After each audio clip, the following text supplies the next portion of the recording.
Je vous propose maintenant une division posée d'un nombre entier par un autre nombre entier, mais qui cette fois-ci n'a pas un chiffre, mais deux.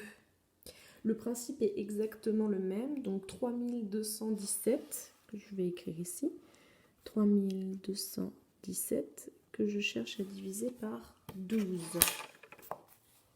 Donc je trace ma potence exactement comme d'habitude. Et je marque ici donc que je vais chercher dans 3217, combien de fois j'ai le nombre 12. Alors la différence par rapport à une division par un nombre à un chiffre, c'est qu'on ne connaît pas forcément la table.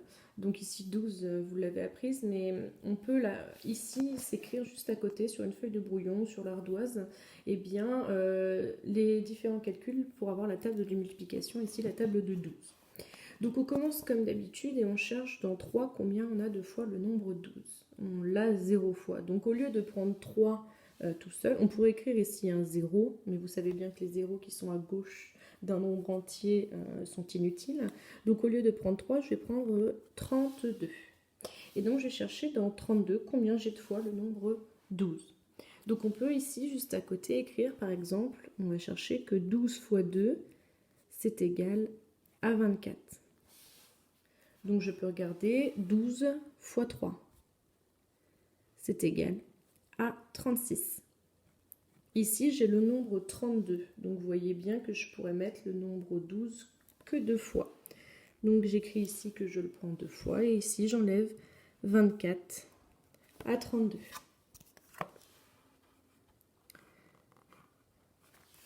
Et il reste bien sûr 8.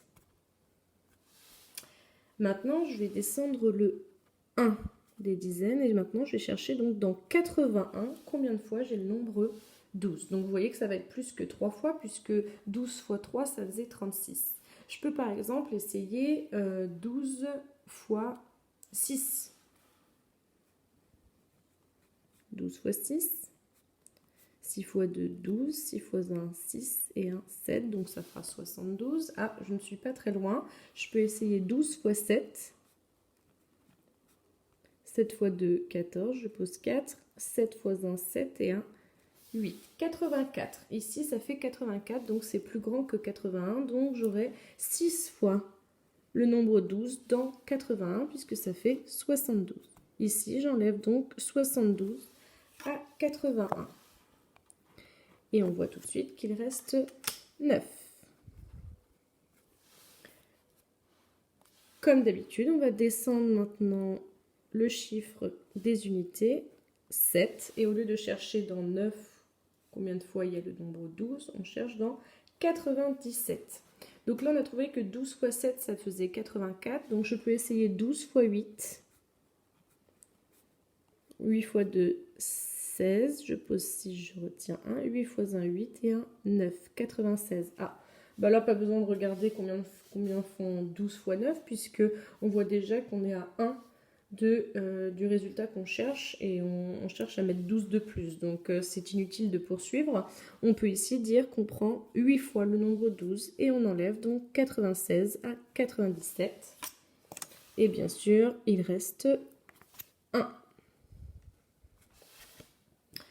Voilà, vous venez de résoudre 3217 divisé par 12. Donc comme d'habitude, on peut écrire le résultat. 3217 est égal à 12 fois 268.